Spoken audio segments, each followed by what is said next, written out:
আসসালামু আলাইকুম ওয়া রাহমাতুল্লাহি ওয়া বারাকাতুহু। আমরা যারা বিদেশে আছি এখন আছি করতেছি, হয়তোবা আরও সামনে কিছু সময় করব। হয়তোবা যারা বিদেশে আসবে তারাও হয়তোবা প্রবাসী জীবন পার করতে পারে। তো সবচাইতে মজার এবং সবচাইতে দুশ্চিন্তার বিষয় হচ্ছে যারা প্রবাসে থাকে তাদের হাতে কখনোই কোনোদিন ক্যাশ থাকে না। সে কি, সে নিজেও জানে না। আপনার টাকা পয়সা ইনকাম করেন, যাই কিছু করেন, অবশ্যই সেটা আপনার নিজের হাতে কখনোই থাকবে না। আপনি মাসে 1 লাখ টাকা ইনকাম করেন, আপনার দিন শেষ দেখা গেছে যে আপনার হাতে এইখানে মনে করেন যে 10,000 টাকাও থাকে না।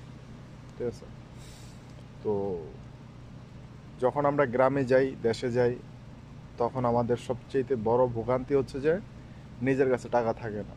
তখন আমরা এর কাছে হাওলাত করি, ওর কাছে হাত পাতি, ওর কাছে ধার দানা করি। এক প্রকার হচ্ছে যে ভিখারির মতো হাত পাততে হয়। তো অতএব যারা দেশে যাবেন বা যারা দেশে যাচ্ছে তাদের উচিত অন্তত 2 বছর আগের থেকে প্রতি মাসে সে যদি বেশি না 5,000 টাকা করেও যদি রাখে, 2 বছরে তার 1,20,000 টাকা। সে যদি 3 মাস যদি থাকে, অনায়াসে সে এই টাকাটা সুন্দর মতো খরচ করতে পারবে তার ফ্যামিলির সাথে। আর যারা দেশে গিয়ে কিছু একটা করতে চায়, যারা বিদেশ আমার মতো আর কি, যারা বিদেশ আর ভালো লাগতেছে না, করবে না বা করার ইচ্ছা নাই, তাদের উচিত আমি যখন দেশে চলে যাব তার আগে অন্তত 2টা বছর হাতে সময় রাখতে হবে। ওই 2 বছরে তা চিন্তা করতে হবে যে আমি কী কী করতে চাই, আমি আসলে আমার উদ্দেশ্যটা কি, আমি দেশে গিয়ে কী করবো। যেহেতু বিদেশ হচ্ছে যে ভাই, আমরা অনেকে যাই আবার গিয়ে ফেরত আসতে হয়, বিভিন্ন ধরনের ঝামেলা। তো আপনি যদি কিছুটা ব্যাকআপ যদি রাখেন, যে আপনি কোনো একটা ইনভেস্ট করছেন বা আপনি কোনো একটা নতুন উদ্যোক্তা হয়েছেন, যদি আপনি কৃষি খামারে বা দেখা গেছে যে আপনি হাঁস মুরগি বা গরু ছাগল যদি আপনি করেন, অল্প দিয়ে শুরু করেন, আপনার 5 মাসের টাকা স্টকে রাখতে হবে। আর বাদবাকি সময় আপনি যেটা ইনভেস্ট করছেন সেটা দেওয়া করতে থাকলেন।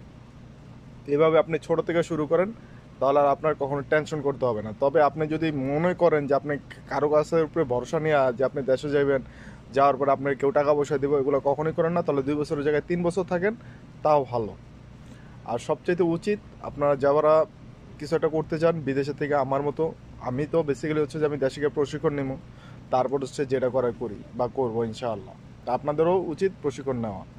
আর যারা বিদেশ আসতে যাচ্ছে তাদেরকে বলেও লাভ নাই, যে সমস্ত গার্ডিয়ান আছে, হ্যাঁ, যারা মনে করে যে বিদেশে এত টাকা তার নিজের সন্তানেরা পাঠানোর চিন্তা ভাবনা করে।